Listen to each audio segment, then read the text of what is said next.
Cumprimento os irmãos com a paz do Senhor. Amém, gente? Vocês acabaram de sentar, mas eu vou pedir o quê? Que vocês fiquem de pé. Ficaram um pouco em pé hoje, né? Só umas 3 horas. Haja joelho, glória a Jesus. Vocês são adolescentes, não sei que vocês não sabem nem o que é joelho. Vocês vão descobrir isso quando chegarem na juventude. Glória a Deus.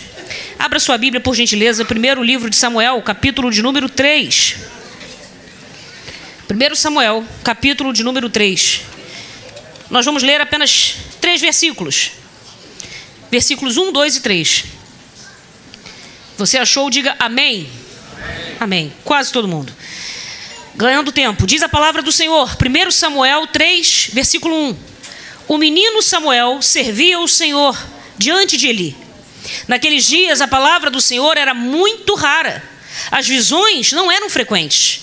Certo dia, o sacerdote Eli, cujos olhos já começavam a escurecer-se, a ponto de não poder ver, estava deitado no lugar de costume. Também Samuel estava deitado no templo do Senhor, onde estava a arca da aliança. Antes que a lâmpada de Deus se apagasse, vamos ler o versículo 4, o Senhor chamou o menino, Samuel, Samuel. Este respondeu, eis-me aqui. Amém. Você pode tomar o seu lugar. Queridos, o tema da nossa conferência, diga comigo, chamados. Vou dar uma oportunidade para você que estava preocupado em sentar e não falou. Diga comigo, chamados. Amém. Mais uma vez, só porque 3 é um número melhor. Diga comigo, chamados. E vocês estabeleceram como texto o texto de 1 Tessalonicenses, capítulo 5, versículo 19. Vocês, como o versículo é muito curto, a gente vai ler de cós salteado. Diga assim comigo, não apagueis o Espírito. Mais uma vez, não apagueis o Espírito. Qual é o melhor número? 3. Então diga comigo, não apagueis o Espírito. Eu admito, irmãos, vou confessar aqui. Irmã Andréia vai ser partícipe da minha confissão aqui. Eu penei, irmãos, para achar a associação entre o chamado e o não apagueis o Espírito. Aí ela disse assim para mim, não, Glorinha, é para você falar sobre o chamado e também o chamado que não pode apagar o Espírito. Eu fiquei assim, ok, entendi tudo, mas não entendi nada. Mas aí eu fui orar, como todo crente tem que fazer, falar assim, a inspiração que tu deste aos teus servos, dá a mim também. Me faz ver o que eles viram, porque eu reconheço as minhas limitações, irmãos. Às vezes eu sou meio obtusa, às vezes eu sou um pouco limitada. Tem vezes que eu acho que eu entendo uma coisa e não entendi. Então, na minha ignorância, eu me ajoelhei e falei, Senhor, abre o céu aí, mostra. E o Senhor me trouxe, irmãos, a esse texto que nós acabamos de abrir, que é 1 Samuel, capítulo 3. Antes da gente adentrar o texto, deixa eu fazer uma introdução breve, porque eu estou de olho no relógio, de verdade, não vou largar esse tempo, em nome de Jesus. Esse é para valer. Amém. Deus abençoe, irmão Everton. Mas eu estou ligada no relógio, né? Esse aí é for real, esse aí é de verdade mesmo. Não me desviarei dele. Inclusive, enquanto eu falo, os segundos, né, me assassinam. Bom, vamos lá. Uma introdução rápida. O que a gente pode pensar aqui a respeito do que significa essa ordem do apóstolo Paulo, antes da gente entrar no texto? Não apagar o Espírito me faz pensar em algumas coisas. Primeiro, esse imperativo de Paulo é uma responsabilidade que ele direciona a nós, que ele aponta para a gente. O que me faz pensar, irmãos, que a responsabilidade por manter o Espírito Santo aceso, por manter a nossa vida espiritual uma vida acesa, ou seja, renovada, constante, avivada, animada. A responsabilidade por fugir da apatia, do desânimo, do desinteresse, da falta de entusiasmo, da falta de fé, da falta do ardor, tudo isso é meu trabalho, é seu trabalho. Ao longo da vida, e a gente vai crescendo e vai percebendo isso, cada fase da vida tem as suas próprias causas para desânimo. Cada fase da vida tem as suas próprias tribulações. Jeremias vai dizer que bom é o moço jovem carregar o jugo na sua mocidade, porque a mocidade tem o seu próprio jugo. Tem circunstâncias da vida que você, como criança, vai enfrentar na sua crise de criança. E ai de quem disser que criança não enfrenta crise, isso é uma mentira. A infância tem os seus dilemas.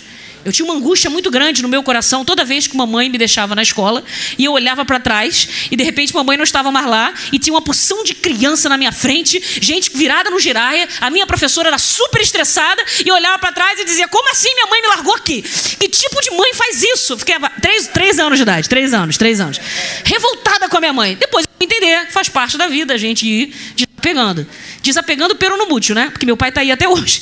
O irmão me contou que que falou, eu sabia que seu pai vinha. Eu pensando assim, eu devo ter 8 anos de idade, né? As pessoas devem olhar pra mim e ver com a chupeta. Tudo bem, pode me ver jovem, né? O maior elogio que eu já recebi até hoje, vou abrir e fechar esse parênteses, fui pregar numa... Isso realmente eu era jovem, então fazia sentido. Fui pregar numa conferência e o pessoal botou assim, fizeram um banner na cidade, o negócio foi importante. E aí botaram assim embaixo, pastor fulano, pastor ciclano, aí lá embaixo, jovem Glorinha. Eu falei, ótimo, pode continuar assim. Meu sonho é ser chamado de jovem Glorinha por onde eu for. Coisa de assembleano. Muito bem, não tem título, a gente chama de jovem. É uma forma de elogiar, né? Não é o quê? Não é nada. É jovem. Tem futuro. Muito bem. Então, a responsabilidade é minha e sua. Por quê? Porque as crises da vida vão chegando. A adolescência chega, traz as suas próprias crises. Algumas delas se vão, outras se arrastam para dentro da juventude. Queira Deus que a gente resolva cada crise na fase a que ela pertence. Para a gente não chegar na vida adulta, em que a gente já deve se responsabilizar por outras coisas, carregando ainda crises da infância. Isso aí não, meu irmão. Isso aí a gente resolve enquanto a gente tem que resolver. Isso é outra palestra, isso é outro tema. Mas a gente leva adiante. A obra do Espírito Santo, então, eu tenho uma responsabilidade. Você tem uma responsabilidade. Quando o coral aqui antes de mim, o coral da Ebenezer, estava antes de cantar, eu não sei se você estava notando isso. O jovem que tinha o microfone, ele citou um texto, que é o texto de 2 Timóteo 1,6. Eu leio para você. Reavives o dom de Deus que está sobre você, que foi colocado sobre você, confiado a você. Reavivar o dom, isso é minha responsabilidade, isso é sua responsabilidade. Escute, a gente muitas vezes não causa a crise, nem sempre a crise tem como autor a nossa negligência, nem sempre a crise tem como motor a nossa insuficiência. Às vezes as coisas simplesmente acontecem porque são circunstâncias da vida. Ninguém pediu para nascer na casa tal, para ser filho de fulano, para morar no Rio de Janeiro. Inclusive, se perguntasse em qualquer lugar do mundo para você nascer, meu irmão, eu já ouvi de tudo. Dando aula para adolescentes, né? Ao longo dos anos, a gente escuta coisa do tipo, um lá reclamando e dizendo assim, se Deus me amasse, eu tinha nascido filho do Ike Batista. No dia que o Ike foi preso, eu dei uma aula especial para esse menino. Eu virei para ele e falei assim, e agora, de quem que você queria ser filho mesmo? Porque enquanto ele está lá na Forbes, dos mais ricos do mundo, a gente diz, se Deus me amasse, me botava ali. Eu falava assim, agora, eu se fosse você, preferia ser filho do seu pai mesmo, porque ele é pipoqueiro, mas é honrado. Não vai talvez comprar o iPhone para você, mas vai deixar um legado, vai deixar dignidade, você vai ter orgulho de falar dele. Fecha o parênteses. Vamos para cá. A gente não escolhe a cor que a gente nasceu, a gente não escolhe o cabelo, o nariz, a gente não escolhe a cor do olho, a gente não escolhe... Bom, o peso, a culpa também é nossa, vamos admitir. Tem a genética? Tem. Pesa. Eu brinco dizendo que na família do meu pai não tem um magro. É difícil, irmão. Se eu estou lutando contra gerações, então me ajuda na minha... Lembrar da Glorinha, intercede por mim. Não é fácil. Mas, se eu já sei que a genética é contra mim, mas eu tenho que me esforçar para ser, né, vencedora. A gente não escolhe muita coisa. As crises que vêm para arrefecer, para diminuir, para tentar apagar a chama, a tentar diminuir a nossa fé, tentar de alguma forma paralisar-nos na caminhada, elas vão acontecer, querendo a gente ou não. Plantando, semeando ou não, elas vão existir. O grande desafio de Deus é como você reage diante daquilo que tenta apagar o fogo, que tenta extinguir o Espírito. Porque o Espírito Santo aqui está sendo comparado a uma chama. O verbo não apagar ou não extinguir é algo que você usa especificamente quando você lida com fogo. Quando você lida com brasa, com chama, com algo que está incandescendo, algo que está aceso, algo que está queimando. E ele está dizendo, o Espírito Santo, a sua obra, pode ser sim comparada a essa chama, que se você não alimentar, se você não nutrir, se você não jogar combustível nela, o tempo, o frio, a escuridão vão vir, inevitavelmente vão vir. O que eu e você podemos fazer? Se eu não posso evitar o frio, se eu não posso evitar que a noite chegue, se eu não posso evitar a crise da alma, se eu não posso evitar circunstâncias desfavoráveis ao meu redor, a única coisa que eu posso fazer é lutar para manter acesa a chama do Espírito dentro de mim. Isso eu posso fazer. Eu posso jogar combustível, eu posso cuidar do óleo, eu posso perseverar, eu posso zelar, eu posso velar, eu posso ser não remisso, como diz o texto, mas fervoroso para manter aquele Espírito Santo agradado de mim. Isso é meu trabalho, isso é seu trabalho. Olha, a gente diz sempre, isso é verdade, nenhum de nós, irmãos, trabalha pela salvação. Nós fomos salvos pelos méritos de Cristo. A gente teve a reforma protestante, 31 de outubro, tem que estar fresco na tua memória. 31 de outubro não é dia para você se vestir de bruxo, para você fazer trick or treat, para você ir lá não sei aonde, monstro, capeta, isso aí já tem demais. No dia a dia você repreende isso em nome de Jesus. 31 de outubro para nós é a celebração da reforma protestante. E quando a gente abraça essa memória, que é comemorar, lembrarmos juntos, quando a gente faz essa celebração, a gente está reafirmando mais uma vez as bases da nossa fé. Que nós somos salvos somente pela graça, somente pela obra de Cristo, somente pela fé, para que ninguém se glorie. Somente por meio da palavra nós temos o verdadeiro conhecimento de Deus. E a Deus, portanto, toda a glória. Não fica nada para a gente. Ele não divide a glória dele com ninguém, então a gente só pode glorificá-lo. A gente não compra a salvação. A gente não alcança a salvação por mérito. Mas o que a gente tem que fazer? Uma vez salvos, uma vez regenerados, uma vez justificados, a gente agora começa a santificação. Que a gente estava ouvindo aqui um vídeo que alguém catou dos rincões da internet. Alguém fez um trabalho lá, meu Deus, foi a própria líder de vocês. Que é isso, irmão, que honra, que privilégio. Depois eu vou lá e vou pedir, irmão, deleta esse vídeo, por favor. Tô brincando, faz isso não, o vídeo tá uma benção, o vídeo tá bom. É porque eu sou uma pessoa tímida, eu não gosto de mim mesmo. Mas o Senhor tá trabalhando na mim. O Senhor tá trabalhando, eu não gosto de me ouvir, irmãos, eu fico nervosa. Depois que eu me ouço, eu falei tudo errado, não era para falar nada daquilo. Aí Deus me corrige, me dá uma lapada, eu falo, tá certo, Senhor, o Senhor é soberano. Volta para cá. A glorificação é o que vem depois. O que veio antes é a justificação. E onde que a gente está agora? É na santificação. Olha, se para nascer de novo a gente só precisou crer, para permanecer crescendo, porque depois que a gente nasce, a gente precisa crescer, ouviu adolescente, ouviu jovem? Não basta nascer de novo. O que Deus quer de você agora é que você cresça, que você desenvolva, que você amadureça. E para entrar nesse caminho de amadurecimento, meu irmão, vai custar tudo que você tem. Não custou nada para ser salvo, mas uma vez salvo, se prepare. Vai ter sacrifício.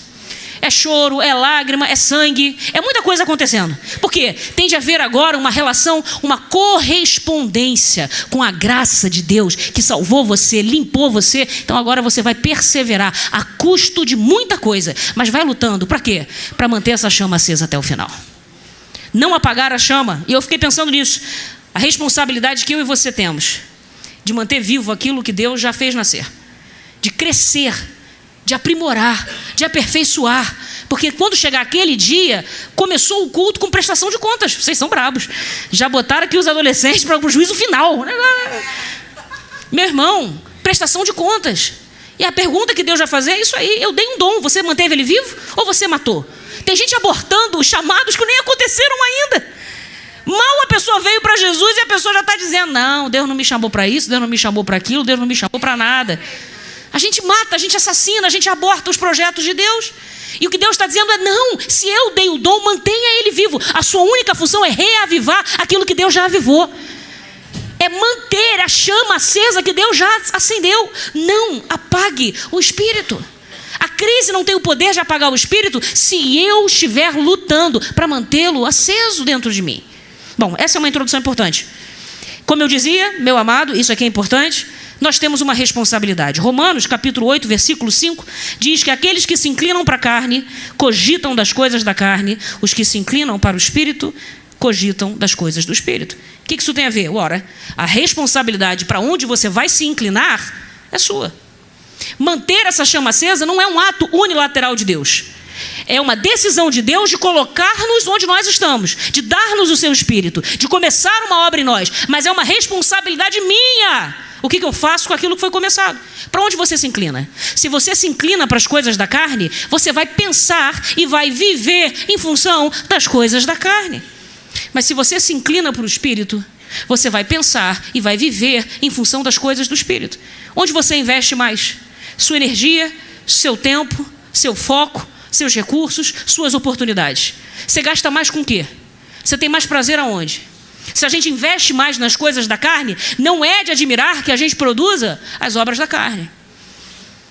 Se a gente investe mais nas coisas do Espírito, o natural, portanto, é que a gente produza o fruto do Espírito.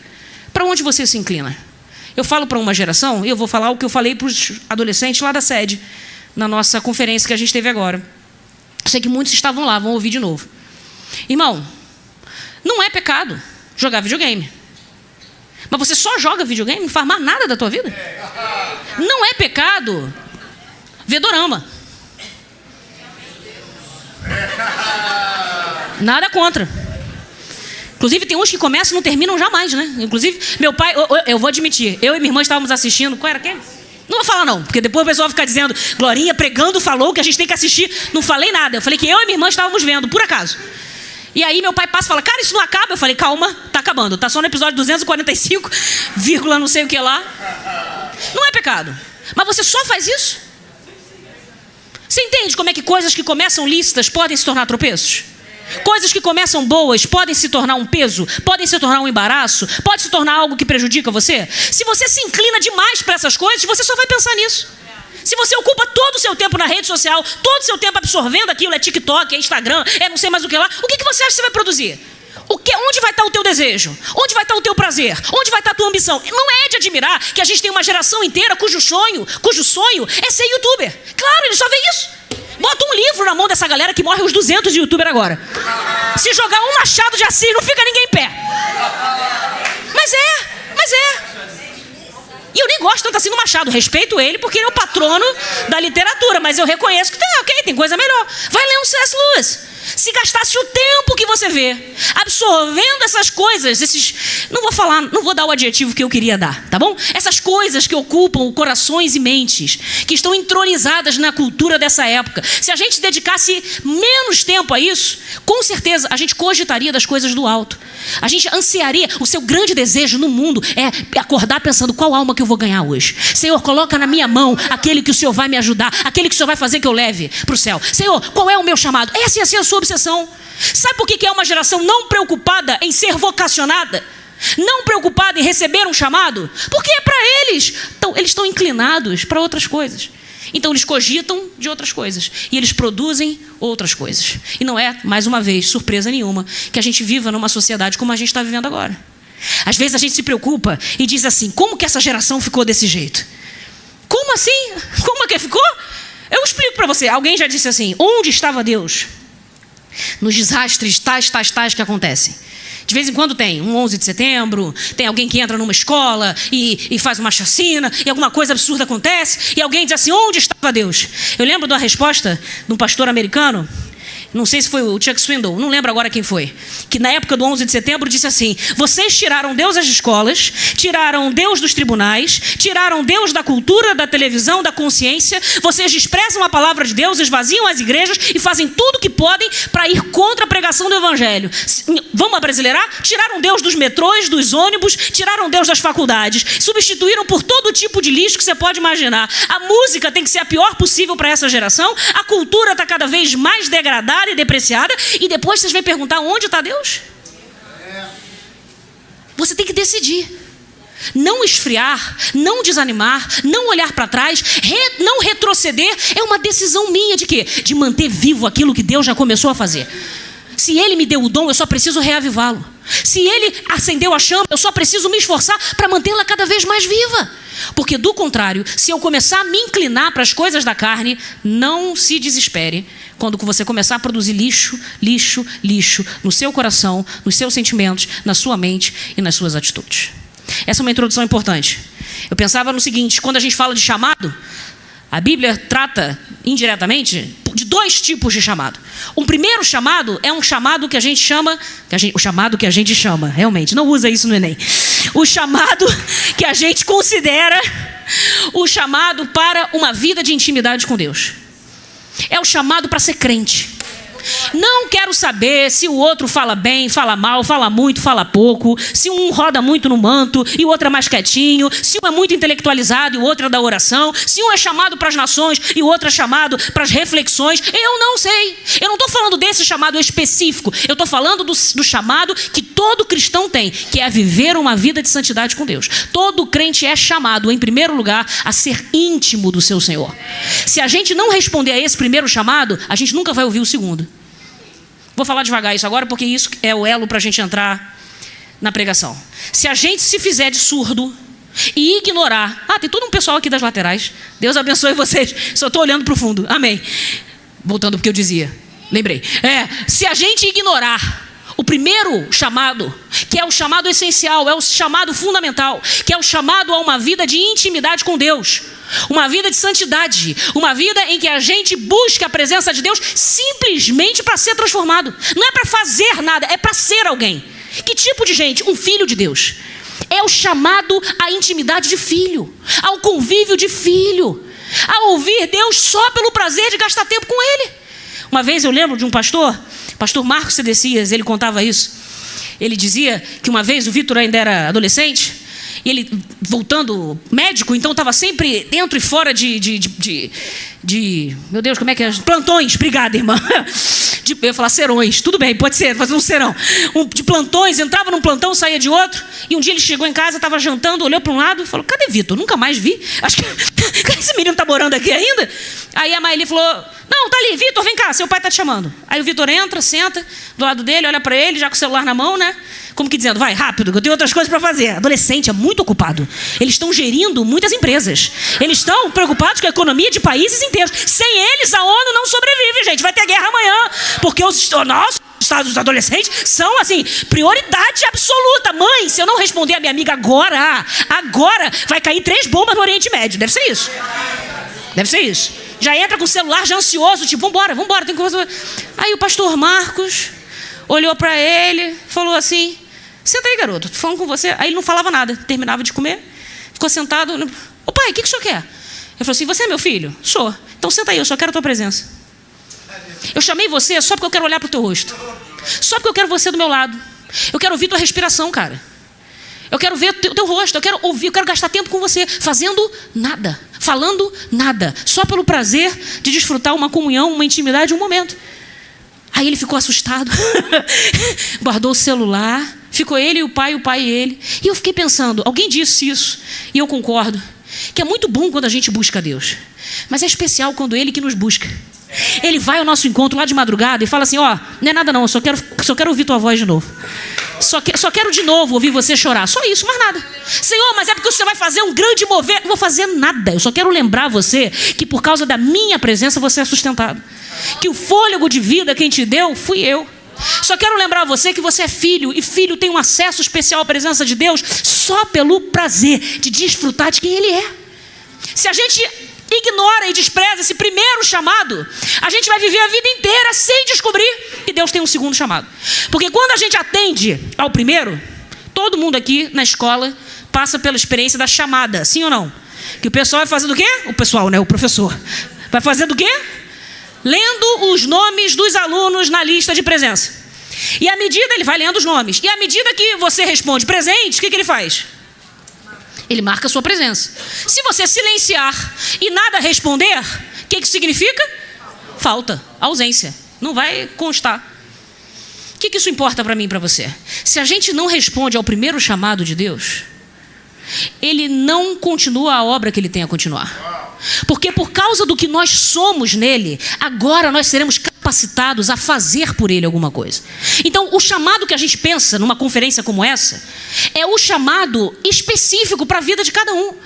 É o dom, o talento, a habilidade com que Deus vocacionou você, com que Deus habilitou você, com que Deus capacitou você para fazer algo, para atacar uma área do mundo em que o diabo tem semeado, para ser e fazer a diferença em algum campo específico.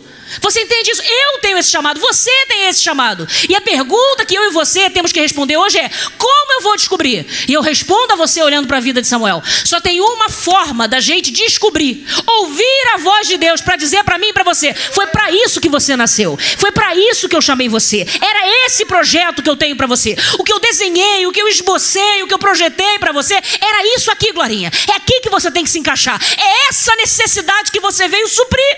Como eu vou ouvir essa voz? E eu respondo, dizendo sim, quando Ele nos chama para a sua comunhão. O que isso tem a ver com a chama? Vamos ler de novo o texto?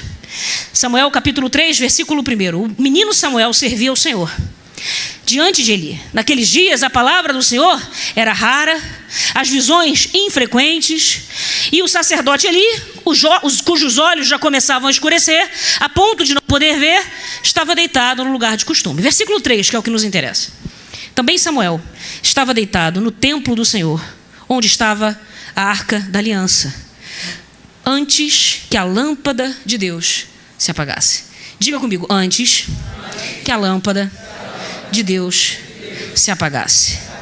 O Senhor chamou o menino, Samuel, Samuel. E este respondeu, eis-me aqui. Quando eu li esse texto, aí o Senhor respondeu minha oração. E disse, agora você vai entender a ligação entre a lâmpada que precisa estar acesa, entre a chama que não pode se apagar e o chamado que só vai acontecer quando eu e você, quando a gente se preocupa em manter aceso aquilo que Deus já nos deu. Olha o que diz Samuel. Tem uma outra versão que diz assim, estando Samuel já deitado, antes que a lâmpada de Deus se apagasse no templo do Senhor. Que templo do Senhor é esse? Deixa eu fazer um parênteses. Ainda não é o templo de Davi. Davi ainda não apareceu nessa história. Mas também não parece que é aquele mesmo tabernáculo. Não é mais o mesmo tabernáculo do deserto. Embora tenha uma mistura. O tabernáculo foi colocado numa espécie de edifício. E esse edifício é um templo transitório. Até o templo que vai ser construído da mente de Davi, na verdade, pelas mãos de Salomão. Então, é um tempo de transição. Não é mais o nomadismo do deserto. Nomadismo, anota isso aí para você botar no Enem. Nômade. Não é mais a vida nômade do deserto e ainda não é aquilo que eles vão viver no reino de Salomão. É um tempo de transição. Mas olha o que está acontecendo nesse tempo de transição. As profecias estão rareando. Cada vez menos Deus fala, cada vez menos Deus se manifesta. Os olhos do sacerdote estão o quê? Escurecendo. E agora a lâmpada está quase se apagando. Vocês perceberam o cenário que está sendo pintado aqui pelo autor? O que o texto está dizendo para mim e para você é tudo uma grande metáfora para o estado espiritual de Israel. Israel está vivendo uma escuridão, uma espécie de início de um apagar de uma era em que Deus se manifestava. Agora, Deus fala pouco, o profeta vê pouco e a chama dentro do santuário, que devia estar permanentemente acesa, pelo menos durante todo o período da madrugada, pela manhã era outra história, mas ela deveria permanecer acesa de madrugada. O que está acontecendo? Está começando a se apagar. Por que isso está acontecendo? Porque o povo desobedeceu. Ok, a gente entende isso. O cenário que é pintado é um cenário de silêncio profético, de afastamento de Deus, e as coisas parecem que estão indo de mal a pior. Pensa comigo. Quem é esse Eli, esse sacerdote que já enxerga cada vez menos? Ele é pai de 2 outros sacerdotes. Você lembra que a história vai chegar a dizer que os filhos de Eli não se preocupavam com o Senhor. Vocês lembram que eles profanavam o seu ofício sacerdotal. Não vou entrar em detalhes, você conhece a história, são só 2 capítulos. Ninguém nunca morreu por ler 1 Samuel. Tudo bem? Ah, morreu de quê? Estava lendo 1 Samuel, morreu. Isso não existe. Tá bom? Não existe. Não, Glorinha, mas é muita coisa para ler. Não é não. Não é não, é pouco. Você vai ler 2 capítulos e não vai morrer, vai viver. Tudo bem? Muito bem. Então, não morre. Leia que você vai identificar as maldades que eles estavam fazendo. Eles não se preocupavam com Deus. E o texto deixa claro que quem não se preocupa com Deus, não se preocupa com as coisas de Deus, não se preocupa com a obra de Deus. Por isso que eles profanavam o sacrifício, profanavam as mulheres, por isso que eles faziam todo tipo de aberração. Usavam do seu poder, abusavam do seu poder de sacerdotes para poder dar vazão às suas concupiscências, às suas cobiças, aos seus desejos loucos. Então era um pessoal doido, os filhos de Eli. E o próprio Eli, não ironicamente, estava cego. Cego espiritualmente, mas também cego agora fisicamente. E no meio dessa treta toda, está um garoto chamado Samuel. Irmão, Samuel não pediu para nascer. Samuel não pediu para estar no meio de maluco. Tudo bem? Alguém diz assim, nossa, eu estou no meio de doido. Bem-vindo. Samuel convivia com gente doida. O Eli, que já não está tudo isso. Os filhos de Eli, que são um péssimo exemplo para qualquer criança. E o menino Samuel. Não é daquela família, mas foi posto lá. Não fazia parte daquela linhagem, mas Deus o chamou para aquilo. Na verdade, a sua própria concepção é um grande milagre. Você conhece a história dele. Se não conhece, também ninguém morreu por ler o 1º capítulo de Samuel. Então, Ana, vai dar luz a esse menino. E depois que dá a luz a esse menino, carrega esse menino, leva o menino e bota o menino lá no meio dessa família de doido. E diz assim, ó, estou entregando para o Senhor. Está entregando para o Senhor, mas quem é o responsável por mediar a glória de Deus para o povo? Os sacerdotes. E como é que os sacerdotes estão mediando a presença de Deus perante o povo? Da pior forma que eles podiam. Não mediando. Não intercedendo. Não sacrificando. E Deus está rejeitando. E Deus está rejeitando. E Deus está rejeitando. Por isso que a noite está começando a ficar cada vez mais densa para o povo de Israel. Espiritualmente eles estão morrendo. Mas a Bíblia tem uma expressão que diz assim: antes que a lâmpada se apagasse. Antes que a lâmpada de Deus se apagasse no templo do Senhor. De quem era a responsabilidade? Que lâmpada é essa? Só para lembrar você. Dentro do tabernáculo, você tem o pátio exterior, você tem o lugar santo e você tem o lugar santíssimo, que é o santo dos santos. Ninguém entra no santo dos santos, tá? Só o sumo sacerdote, uma vez ao ano, beleza. No santo lugar é outra história. Os sacerdotes entravam com frequência. O que tinha lá no santo lugar? Os pães, a mesa com os pães da proposição, ou com os pães da presença. A gente vai chamar assim, porque é difícil falar várias vezes essa palavra. Então a gente vai falar presença. Os pães da presença. Você tem, o que mais? Um incenso que ficava subindo para Deus. E você tem a lâmpada, que era aquela menorá. Aqueles 7 braços, vocês devem ter visto. Todo mundo aqui que é crente, nascido em igreja, já viu alguém com cordão da menorá, com a tatuagem da menorá, com a camisa da menorá. Se não, você procura no Google, menorá, e você vai ver o que eu estou falando. 7 braços, 7 lâmpadas. As lâmpadas deveriam ficar sempre acesas. Por quê? Porque o santo lugar sempre tem que estar iluminado. E como é um lugar totalmente fechado, se não houver aquela iluminação, o lugar fica escuro demais. Toda hora tem que haver luz. Quem é o responsável por trazer a mistura exata, para fazer o combustível exato? E está tudo prescrito conforme o regulamento da lei. Não pode fazer diferente. Lei de Moisés é coisa muito séria. Qualquer coisa tu morre. Ali realmente as pessoas morriam. E agora? Agora o sacerdote tem que manter a lâmpada acesa. E o texto está dizendo que a lâmpada está quase se apagando. Por que a lâmpada está quase se apagando?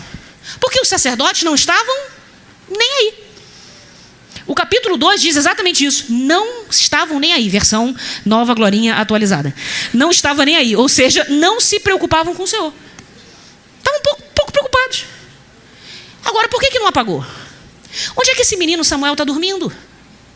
Irmãos, quando eu li esse texto, a minha visão era sempre assim: Samuel estava no quartinho dele, é ou não é? A gente desenhava quando a gente era criança, Samuel na caminha dele, sim ou não? Sim. Samuel estava com o pijaminha dele, na caminha dele, com a coberta dele, e de repente veio uma voz no meio da madrugada, debaixo do teu cobertor, não, debaixo do teu armário: Samuel. Estou usando todo o meu contralto aqui agora. Samuel. E aí ele ficava apavorado, mas ele levantava e dizia: eis-me aqui, e corria lá para Eli. Só que Samuel não estava no quartinho dele, nem na caminha dele, nem com o armário dele, nem cercado das coisas dele, nem com o celular dele do lado.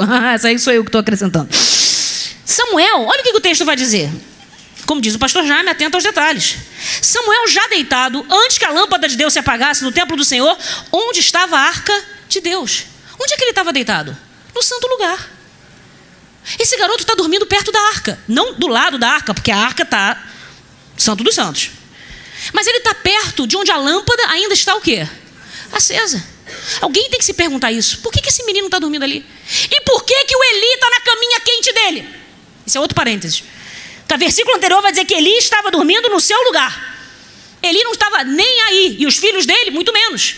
Mas parece que enquanto tudo parece perdido e existe uma escuridão que começa a se abater, e as visões e as profecias e as palavras de Deus estão escassas, e os próprios olhos do sacerdote já começam a ficar cegos, quando parece que Deus vai abandonar o povo, quando parece que Deus vai dar as costas e que o estado espiritual da nação é irrecuperável, é irretornável, quando parece que é o ponto final da história, meu irmão, a lâmpada ainda não se apagou, porque tem um menino dormindo do lado da lâmpada, e esse menino está ali para dizer: enquanto eu aqui estiver, essa lâmpada não se apaga. Esse menino escolheu ficar do lado da lâmpada, porque a decisão do coração dele é dizer: eu ainda não sou sacerdote, eu trabalho aqui, eu exerço o ofício aqui, mas ele tem um zelo pelas coisas do Senhor. Esse menino ama o Senhor. Então ele diz: se eles não fazem, eu vou fazer. Se eles não são, eu serei. A decisão de Samuel de dormir me mostra o comprometimento que ele tinha. Por que ainda não apagou a lâmpada? Porque Samuel está ali. Ele está dormindo para dizer: na hora que essa lâmpada estiver no último fio da força, eu estou aqui, eu vou me levantar, e eu faço questão de acendê-la. Não é o que você esperava dos sacerdotes? Mas onde estão os sacerdotes? O Everton, antes de mim, ele fez uma pergunta importante. Muitos de nós não temos as referências que gostaríamos de ter. Agora, talvez se você se perguntar: onde está o seu pai? Não é a resposta que você gostaria de ter. Onde está sua mãe? Onde estão os teus irmãos? Onde estão os teus amigos? Eu vivi toda a minha vida escolar sem ter uma amiga crente. Uma. Os meus amigos crentes eram só dentro da igreja. Na escola, era todo mundo zombando do evangelho. E eu estou falando de algo que aconteceu há 20 anos atrás. Porque sim, estou ficando velha. Há 20 anos atrás.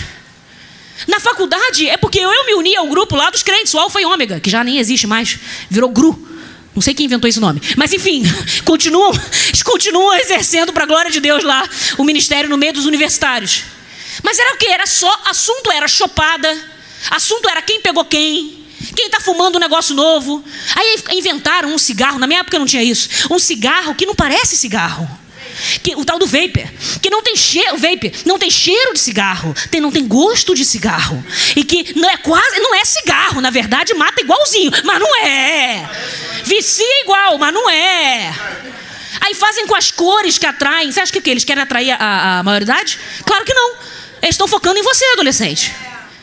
E inventam essas coisas. E as nossas referências quais são? Nos jovens, nos adolescentes lá na sede, eu citei uma música do Cazuza, que eu cito aqui agora. Ideologia. O Cazuza queria uma ideologia, ele dizia, eu quero uma para viver. Por que ele está procurando uma ideologia? Um sentido para a vida, uma orientação para o que fazer, uma direção para a sua existência, um significado. Por quê? Porque ele não tem. E ele vai dizer, os meus heróis morreram de overdose, os meus inimigos estão no poder. Ideologia, eu quero uma para viver. A nossa geração é uma geração sem heróis. Porque está todo mundo morrendo, e os que não morreram vão a caminho. Quais são os heróis dessa geração? Anitta? Eu estou falando dos referenciais. Já foi a Beyoncé, mas depois deu ruim com o Jay-Z, porque deu ruim com o Puff Daddy, porque deu ruim com não sei quem. A gente começa a cancelar. Essa galera não era nem para estar no teu radar, meu amigo. Na minha época tinha uns nomes que, como estrelas cadentes, aparecem e desaparecem. Tinha a tal da Katy Perry, que ninguém mais fala dela. A Rihanna, que engravidou, sumiu, depois voltou com o bebê, não sei mais, tá fazendo macumba não sei aonde, porque é só isso que ela faz. A Taylor Swift, vou falar, que tá há 40 anos, essa mulher não envelhece. Eu era adolescente, a Taylor Swift já era adolescente. Nunca deixou de ser adolescente, é adolescente para sempre. Por que ela quer ter 350 mil namorados por ano? Porque ela quer lançar 365 mil álbuns, um para cada namorado que deu errado. E você mirando nela, quero ser igual a ela. Sério mesmo? Não tem uma mulher de oração para tu espelhar? Uma irmã, uma irmã do coque. Uma pessoa, um só que jejua. Não tem uma que você possa olhar e dizer assim, eu quero ser igual a ela. Não tem uma pessoa com casamento direito, com a vida honesta, que você possa olhar. Não, eu quero ser igual a Taylor Swift.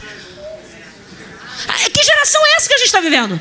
É uma geração cujos olhos estão ficando cegos. É uma geração de perda de referenciais.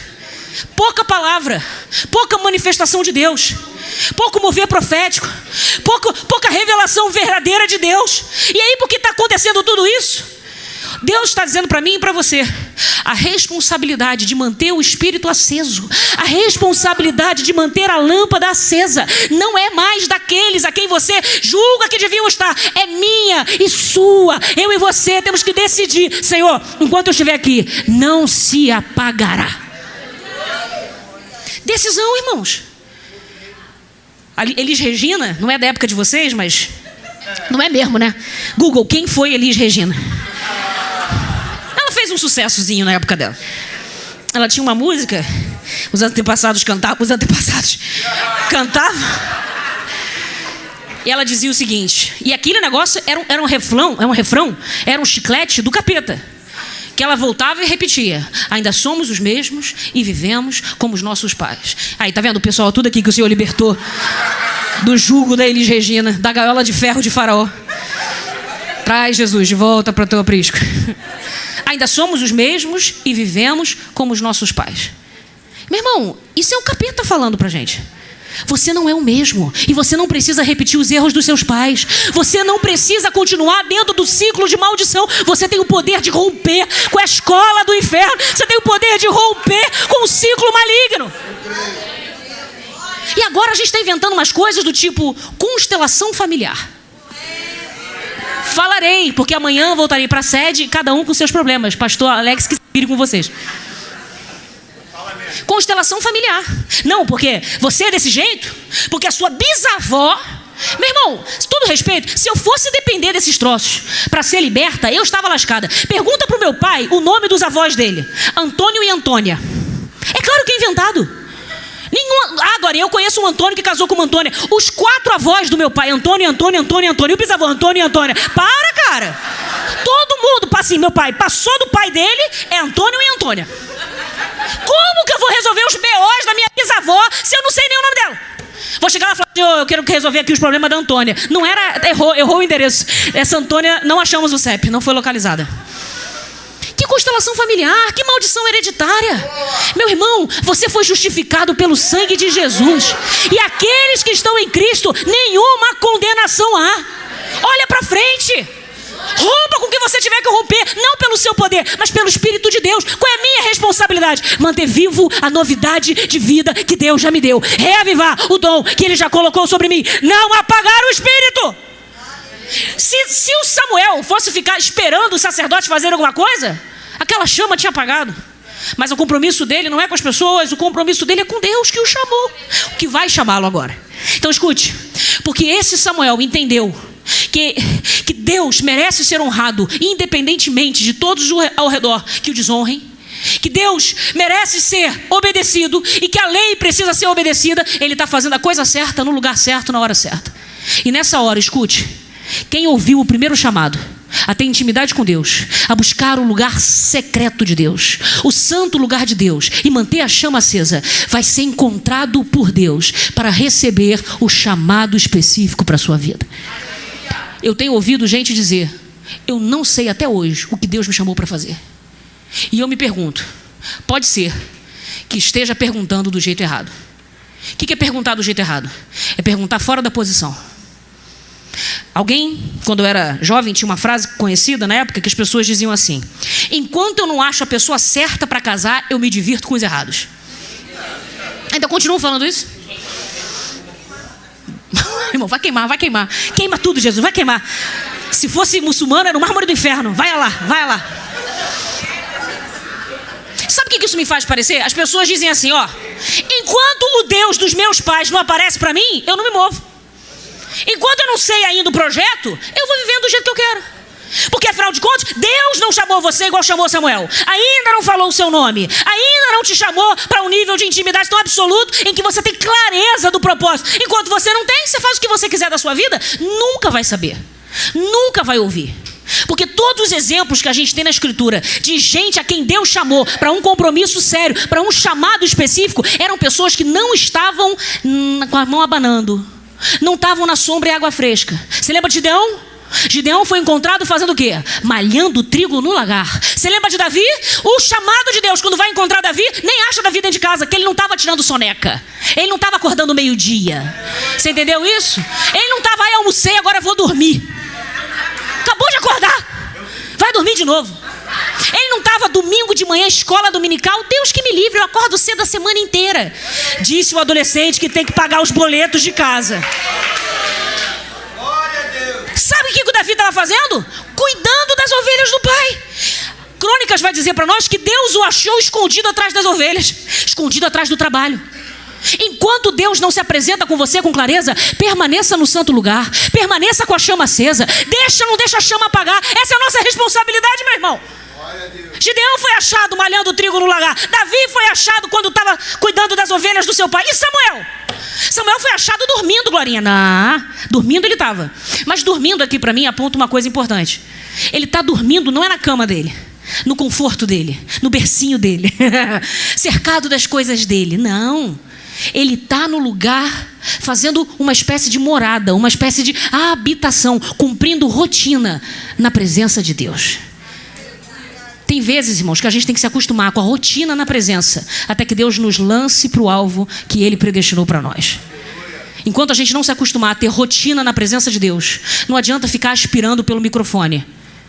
Não vai chegar. E quando chegar, se você não estiver preparado, vai ser desgraça. Eu nunca esqueço o dia, vou contar isso. Eu era adolescente. Na época era o Márcio, o nosso líder dos adolescentes. Tem alguém aqui da época do Márcio? Tem a Daiane, que eu sei, que foi adolescente junto comigo. Estamos velhas, amiga, acontece. E eu lembro que Márcio, ele tinha vindo, ele dizia isso, né? Eu acredito que sim. Ele tinha vindo da igreja presbiteriana, alguma coisa assim. O Márcio, penteca puro. E ele dizia assim, a gente gostava muito de poesia, e eu soube que você escreve poesia, então você vai declamar uma poesia no culto dos adolescentes. Fui lá eu, pensando, agora é minha vez de brilhar. a minha chance chegou. Preparei todos os meus alfarrábios. Depois você procura no Google, alfarrábio. Procurei todas as minhas coisas lá. Fui atrás e falei, eu vou fazer o melhor, o poema mais esbelto, mais não sei o quê. Irmão, peguei o microfone, mas eu tremia, e a palavra não saía, e saía tudo errado, e eu fui fora do ritmo, e poesia é muito mais ritmo do que conteúdo, é muito mais beleza. Então eu me atrapalhei toda e foi um caos, foi uma tristeza. E eu desci chamando, pensando, não é o meu chamado, nunca mais falarei. E hoje eu estou aqui diante de você, você deve estar dizendo assim, o que aconteceu no meio do caminho? É muito ruim você dar a oportunidade para alguém que não está preparado, porque não aprendeu ainda a cumprir as rotinas na presença de Deus. Eu fico preocupado, e deixa eu esclarecer que o Senhor me tratou, tá, irmãos? Não fiquei com trauma, um pouco. Não fiquei com trauma, o Senhor me curou. Eu percebi, não, agora tá ruim, mas vai ser melhor. Tem mensagem que eu preguei que eu pensava assim, é a última mensagem. Nunca mais serei chamada. E não foi a última mensagem. Tem música que você vai cantar que você vai desafinar. Você vai dizer assim, não, nunca mais cantarei. Fiquei com vontade de falar uns nomes aqui, nunca falarei. De pessoas que desafinam até hoje, mas que são usadas por Deus. Não darei detalhes. O que eu quero dizer para você com isso? Enquanto a gente não aprender a cumprir as rotinas que a gente tem que cumprir, dormir e acordar, isso é rotina. Dorme e acorda do lado do candelabro. Foi a primeira vez que ele fez isso? Provavelmente não. Foi a primeira vez que ele dormiu no santo lugar? Provavelmente não. Dorme e acorda, dorme e acorda, dorme e acorda. Quando você menos esperar, Deus que te observa quando você dorme, quando você acorda, quando você levanta e quando você vai fazer o lanche, com quem você encontra no caminho, o que você posta na rede social, o que você vê na DM, no privado. Deus que vê as conversas no WhatsApp, Deus que acompanha a sua obediência ou desobediência à sua mãe, a forma como você trata seu professor, a forma como você lida com as pessoas ao seu redor. Deus que vê entrar e sair, levantar e deitar. Um dia ele chega e fala, Samuel, Samuel. Mas a gente precisa aprender a cumprir as rotinas na presença de Deus. Me preocupa uma geração que quer ser o John Wesley da sua época. Quer pregar e fazer o avivamento. Mas quando a mãe chama para lavar uma louça, não diz um amém. Você quer dizer, eis-me aqui para o Senhor, achando que o Senhor vai te chamar desse jeito? O pastor está ministrando aqui agora. Não foi nada combinado. Mas você entende? Enquanto eu e você não aprendermos a cumprir rotina, por que você está querendo um chamado para as nações? Por que você quer ser a voz profética do seu tempo, se você tem dificuldade de ouvir as coisas básicas que seus pais te falam? Seu pai te manda escovar o dente, você finge que não é com você. Tem a camisa que você já foi passada de dentro para fora umas 20 vezes. Sua mãe já falou, vai lavar a camisa. E você finge que não, essa aqui tá boa ainda. Uma pilha de roupa para passar. Uma vez o meu pai, santo varão que está aqui, irmãos, um homem, olha, eu tenho respeito pelo meu pai, porque ele tem uma certa idade, o camarada não é da nossa geração, ele é uma geração antiga, então ele foi criado num modelo mais machista. Ele foi criado numa época que ele trabalhava fora de casa, e trabalhava muito, meu pai sempre trabalhou muito. Eu lembro do meu pai, mais uma vez, o negócio lá dos plantões, viajava o Brasil inteiro, porque a vida de militar não tem sossego. Aí meu pai aposentou relativamente cedo, foi fazer o quê? Estudar para trabalhar, porque é o que ele mais gosta de fazer. Aí psicólogo, atende, meu pai assim, o tempo todo trabalhando. E minha mãe morrendo dentro de casa, porque também sempre trabalhou fora e dava conta da casa. E vendo a pilha da roupa para passar aumentando. Porque lá em casa, a regra era a regra do egoísmo. Você vai usar, você passa a sua, deixa o resto para depois. Vou usar essa, vou passar e tchau, o resto que se vire. Um dia meu pai, que não é da nossa geração, mas que é um homem sábio e temente a Deus, viu o estado da minha mãe, que estava sem tempo para respirar, e disse o seguinte, quer saber? Essa pilha hoje é minha. Aí, tá até aplaudindo a Deus pela sua vida, pai. Eu pregando aqui sobre Samuel, avivamento, e você não dá um glória. Eu falo que meu pai passou a roupa e pronto. O outro tá virando ali, rodando no manto. Para com isso. Decisão dele, sabe o que ele falou? Se eu sou sacerdote fora de casa, eu tenho que ser sacerdote dentro de casa. Se eu sou profeta fora, eu tenho que ser profeta dentro. Eis que te digo, eu passarei 50 peças. Passou, meu irmão, passou. Depois a minha mãe veio reclamando, passou errado, isso aqui tá torto, isso aqui... Sim, mas o mais importante é que ela reconheceu, Maurício. Você passou roupa, Maurício, você fez o que você podia. Você estava malhando o trigo no lagar, fez o que podia com o que tinha, nas condições possíveis. Sabe o que Deus está chamando a mim e a você? Você quer ouvir o segundo chamado? Você quer ouvir o seu nome especificamente na boca de Deus? Chamando você Samuel, Samuel. Um chamado que, para resumir, o final é esse. É um chamado, diga comigo, pessoal. Pessoal, repita, pessoal. Ou seja, é você, não tem como errar, o alvo está certo. Um chamado que Deus fala o seu nome. Esse chamado que é pessoal, escute, parênteses e fecho. Ele é pessoal, logo você não tem que se comparar. Porque o chamado que tem o seu nome não é o nome do fulano. O que você foi chamado para fazer não tem que ficar se comparando com A, B ou C. Ai, Glorinha, mas se eu sinto... E vou falar para os adolescentes, hein? Era minha escala. Era meu dia. Aí eu cheguei atrasado, botou fulano. Nem vou. Nem vou. Ou então, coisas que eu sei... Não conheço ninguém em Jacarepaguá, estou indo para o céu. Mas eu convivo há 40 anos. 40 anos não, né? Deus me guarde, não nasci há tanto tempo. Eu convivo há muitos anos com essa galera. Era meu solo. Deu para fulano. Aí o beicinho. Irmão, Deus falou o seu nome. Então não importa o que o outro está fazendo. Deixa o outro fazer o que ele tiver que fazer. Deus vai te usar do jeito que ele quer te usar. Ele conhece o seu nome. Deus conhece o seu nome. Deus conhece o meu nome. Ele não errou. Se o outro está cantando mais bonito, deixa ele honrar a Deus. Se o outro está dançando, se o outro está pregando, se o outro está fazendo, deixa ele fazer. Faz o seu. Faz com amor, faz com carinho. Deus chama o teu nome. Ele conhece você, ele sabe onde ele vai te colocar. Mas enquanto a gente ficar disputando, competindo, rivalizando, meu irmão, aí o nome de Deus nunca vai ser glorificado. O chamado é pessoal, não se compare. O chamado é pontual, se prepare. Não se compare e se prepare. O chamado é pontual, isso significa que é pontual no sentido de pontualidade, que Deus tem o tempo certo para fazer. Deus não se atrasa e nem se adianta. Se você acha que está demorando muito e você está fazendo certo, você está no lugar certo, cumprindo as rotinas na presença de Deus, se preocupando em manter acesa a chama do Espírito, não se preocupe, o tempo dele vai chegar. Glorinha, já foram 400 noites dormindo no santo lugar, cumprindo as rotinas, obedecendo meus pais, fazendo meu devocional, tentando o máximo manter acesa a chama, mas Glorinha, o tempo está passando. E deixa eu dizer algo para você, Deus não perde a hora, ele sabe o momento certo em que ele vai se manifestar, Samuel. O chamado é pessoal, o chamado é pontual. E o chamado é relacional. O que isso quer dizer? Quer dizer que ele exige relacionamento. Ele exige uma resposta. Ele exige reação. Deus chama, mas você não reage, você não responde, você não corresponde. Quando Deus fala, Samuel, Samuel, o que Samuel responde? Eis-me aqui. Ele não sabe nem quem está falando, mas esse menino está tão pronto para obedecer.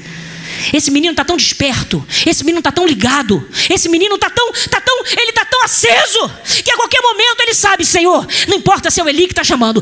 Perceba, Eli não é um homem digno de ser respondido, tá? Por causa de todos os pecados que ele vem cometendo. Mas Samuel tem temor de Deus no coração, que é algo que está faltando na gente. Às vezes a gente olha para fulano e fala, fulano está muito caído, fulano está muito perdido, o outro eu não respeito, o outro eu não sei o quê. Segura um pouquinho a onda aí, ô pequeno Davi. Lembre-se que Davi, quando teve a oportunidade de matar Saul, o que ele fez? Não vou tocar no ungido do Senhor. Temor de Deus, meu irmão. Eli pode ser um sacerdote caído, mas enquanto for sacerdote, respeito, por favor. A gente tem que agir assim, porque é o princípio da honra. Deus não anulou isso, não. O chamado, ele é pessoal. O chamado, ele é pontual. O chamado, ele é relacional. Ele exige uma resposta. Eu vou concluir a palavra de hoje, porque o tempo acaba, dizendo algo importante para você. Para você que tem reclamado, dizendo, eu não ouço Deus chamar meu nome. Eu não vejo Deus vir me buscar. Eu não sinto mais que eu tenho um propósito específico na presença de Deus. Parece que eu sou um no atacadão e Deus nunca me vê. É uma multidão de rostos de uma massa informe. E parece que eu nunca é minha vez. Nunca é minha vez. Chega a vez do outro, mas a minha vez não chega. O outro vai, o outro avança e parece que eu estou sempre no mesmo lugar. Deus hoje tem uma palavra para você. A palavra de Deus para você é: cumpra as rotinas na presença do Senhor. Cumpra as rotinas. Não deixa de vir para a escola dominical. Isso vai manter o seu fogo aceso. Não deixa de fazer o seu devocional. Isso vai manter o seu fogo aceso. Não abra mão da comunhão na presença de Deus, porque o diabo quer mais do que tudo separar você desse ambiente. Porque uma brasa aquece a outra. É melhor serem dois do que um, meu irmão. Porque no dia que você estiver friozinho, fraquinho, alguém vai lá e te aquece. Alguém vai lá, no dia que você tropeçar e cair, alguém vai te levantar. Quando o inimigo comum vier contra nós, juntos o resistiremos. É melhor serem dois do que um, porque o resultado, o salário é mais alto. O resultado é melhor da obra. O que é isso que você está dizendo, Glorinha? Comunhão, devocional, escola dominical, ensaios, cultos. leitura da palavra, oração, adoração. Isso é tudo que a gente faz para manter a chama acesa, para não apagar o espírito. Porque no dia certo, no momento certo, quando você não espera mais, e você diz assim: Senhor, eu não estou preocupado com o que eu vou fazer, eu estou preocupado em ser filho, ser santo, ser servo, ser alguém separado para ti. Quando você menos imaginar, Ele vai encontrar você e vai chamar o seu nome. Deus tem sim um propósito para você, feito sob medida, especial, específico. Enquanto você não tem certeza, o Senhor está dizendo para você: só esteja preparado. Quando Ele disser: meu filho, Samuel, Samuel, você só tem uma resposta: eis-me aqui. Mas eu também preciso terminar essa mensagem dizendo algo para alguém que já sabe o que Deus quer de você. O texto continua e termina dizendo que Deus deu uma palavra muito dura para Samuel tratar com Eli. Se você sabe o que você tem que fazer, não se acovarde. Se Deus deu a você uma clareza: Glorinha, eu sei o meu propósito, o que eu preciso pedir a Deus agora? Fé, coragem, decisão. Vai até o fim. Ainda que no meio do caminho apareçam muitas coisas para tentar desanimar você, a palavra de Deus para essa geração é coragem. Coragem para falar o que os outros querem ouvir. Coragem para ser santo no meio de uma porção de gente impura e misturada. Coragem para discernir o bem do mal, o certo do errado, o que pode e o que não pode. Coragem. Deus vem buscar, Jesus vem buscar uma igreja sem mácula nem ruga, que tem coragem de discernir os tempos. Vamos nos colocar de pé agora? Cumprindo rotinas, você está aqui hoje, vendo o tempo passar, mas perseverante. Deus está falando para mim e para você hoje: persevere. Deixa essa chama, não deixa essa chama apagar. Não deixa o frio da noite se abater. Por quê? Porque ainda vai chegar o dia, vai chegar o momento, você vai ouvir Ele falar seu nome. Enquanto Ele não chama meu nome, eu vigio para não deixar a lâmpada se apagar.